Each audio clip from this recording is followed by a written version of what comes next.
प्रधानमंत्री योजना के अंतर्गत फार्म नहीं मिला था, आप लोग बोल दीजिए, ठीक है। समाज पार्टी जिंदाबाद, हमारी मायावती जी जिंदाबाद, हमारी बात कहाँ बनेगी। इस वक्त हम वार्ड नंबर नदौसी में हैं, जहां पर वार्ड नंबर 37 से यहाँ पर बसपा से एक लाली देवी जी खड़ी हुई हैं और यहाँ जो है ये पहली बार खड़ी हुई हैं और इनके यहाँ पर एक तरीके से स्मार्ट सिटी कहा जाता है। और इस जगह पर अगर देखा जाए तो यहाँ किसी तरह का स्मार्ट सिटी की बात अलग है। यहाँ पर गांव को भी गांव जैसा नहीं बनाया गया है, जगह जगह पानी भरा हुआ है, जगह जगह बदबू आ रही है, मच्छरों से पूरा भरमार यहाँ पर कर रखा है। दूसरी चीज़ यहाँ पर सबसे ज़्यादा जो गंदगी है, गंदगी से होती है बीमारियाँ के लिए यहाँ जब स्वच्छता अभियान एक चलाया जाता है, उस स्वच्छता अभियान को देखते हुए इस गांव को अलग कर दिया गया है। ऐसे में यहाँ पर जो प्रत्याशी हैं मैं उनसे पूछना चाहता हूँ कि वो यहाँ के रहायश है, यहाँ रहने वाली है और सरजमी पर रह रही हैं। मैं इनसे बात करूँगा कि आप यहाँ पर जिस तरह से आप यहाँ पर रह रही हैं इस गंदगी में आपको कैसा लगता है? अच्छा नहीं लगता है सर। तो आपने और लोगों ने कहीं इसकी बात उठाई, जिस तरह से गंदगी और पानी भरा हुआ, उससे मच्छर होते हैं, बीमारियाँ उत्पन्न होती हैं, उससे कुछ उठाते हैं लेकिन वो पार्षद सुनते नहीं हैं। अच्छा, तो अब इसलिए आपने कहा कि अब मैं खड़ी होती हूँ और हो सकता है मैं जीतूँ तो मैं इस तरह की जो ये बवाल और गंदगी है ये दूर करूँ। जी। अच्छा, तो यहाँ पर जो बसपा के आप यहाँ पर खड़ी हुई हैं, तो आपके यहाँ पर कितने वोट होंगे? हम लोग के टोटल हैं 4100 वोट हैं हमारे वार्ड में, जो हमारा गांव आता है नदौसी उसके। अच्छा। और इसके पूरे वार्ड के अंतर्गत आते हैं 10,600 के आसपास हैं। अच्छा। जी। और इसमें हमारे 4-5 गांव आते हैं, जिसमें कि हमारे जो पूर्व सभासद जी हैं मिसेस जावेत्री देवी कश्यप, वो उससे पहले उनके हस्बैंड थे, 5 साल पहले उन्होंने करी थी, उनका नाम सुखदीप कश्यप फौजी जी। अच्छा। उन्होंने विकास कराया लेकिन कुछ चेहरे देख के।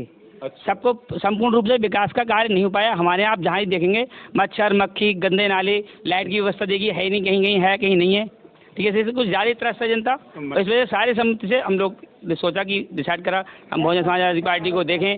सबसे बड़ी प्रॉब्लम आ रही है पानी की, सारे गांव के हैंडपंप बिल्कुल ख़राब हैं। शिकायत करते करते आप परेशान हो, सही नहीं होते हैं। और इसकी वजह से ये हमारे गांव में कैंसर की बीमारी बहुत ज़्यादा है। आप काउंटिंग करेंगे इस मोहल्ले से ही कम से कम 15 लोग एक्सपायर हो चुके हैं। अच्छा, कैंसर से? जी, इस मोहल्ले से, जिसमें मेरे पिताजी, मेरे भाई, मेरे लोग खुद इसमें इससे त्रस्त हो चुके हैं।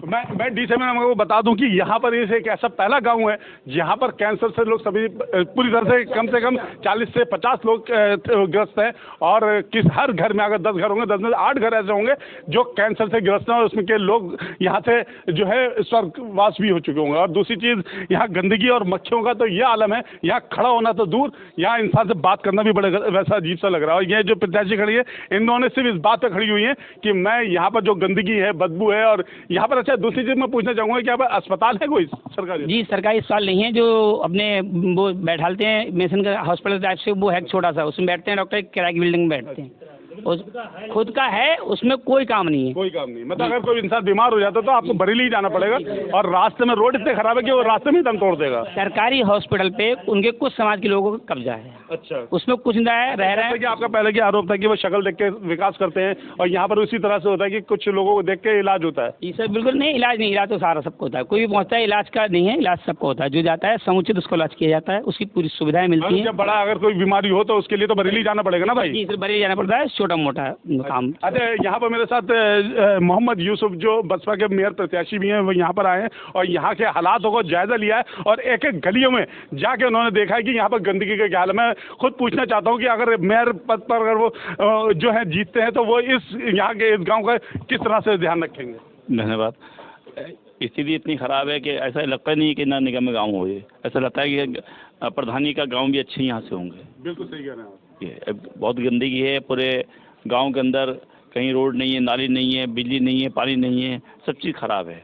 अभी जिस तरह से आप अभी आए हैं रास्ते में, मैंने वीडियो भी बनाई है, मैंने देखा कि आप रास्ते में रोड ऐसे थे कि जहाँ मिट्टी तो थी, ऐसा लग रहा है पिंडी में पैर रखा तो पानी था और पूरी तरह से गंदगी से कीचड़ से पूरा गांव लबालब भरा हुआ है।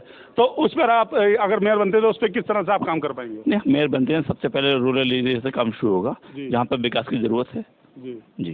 तो इस गाँव को सबसे ज़्यादा विकास की ज़रूरत इसलिए कि यहाँ पर ना पानी है, और ना ही लाइट है, ना रोड है और गंदगी है। तो इस पर तो ज़्यादा आपका ध्यान होना चाहिए। तो जिस तरह से आप जो ये प्रत्याशी हैं इनका भी फुल सपोर्ट करेंगे और किस तरह से आप इनको। नहीं, हमारे प्रत्याशी चुनाव जीत के आ रही हैं और हम भी चुनाव लाखों वोट से जीत रहे हैं और हम चुनाव जीतने के बाद में सबसे पहले रूरल एरिया से विकास शुरू करेंगे। जी, बहुत बहुत शुक्रिया। ये हमारे साथ यहाँ पर मेयर प्रत्याशी हमारे मोहम्मद यूसुफ जी थे और उनके साथ साथ यहाँ पर जो प्रत्याशी जो खड़ी हुई है पार्षद से ये लाली देवी जी, और इन्होंने ये कहा है कि यहाँ पर जिस तरह से गंदगी और जो और पार्षदों ने नहीं देख पाए वो इनकी आंखें अब उसको देखेंगी और यहाँ की बीमारियों को दूर करेंगी। आगे मैं आपको इस तरह के अपडेट कराता हूँ। कैमरा पर्सन मुस्तफ़ा के साथ मैं सैयद सलमान, D7 न्यूज़ बरेली।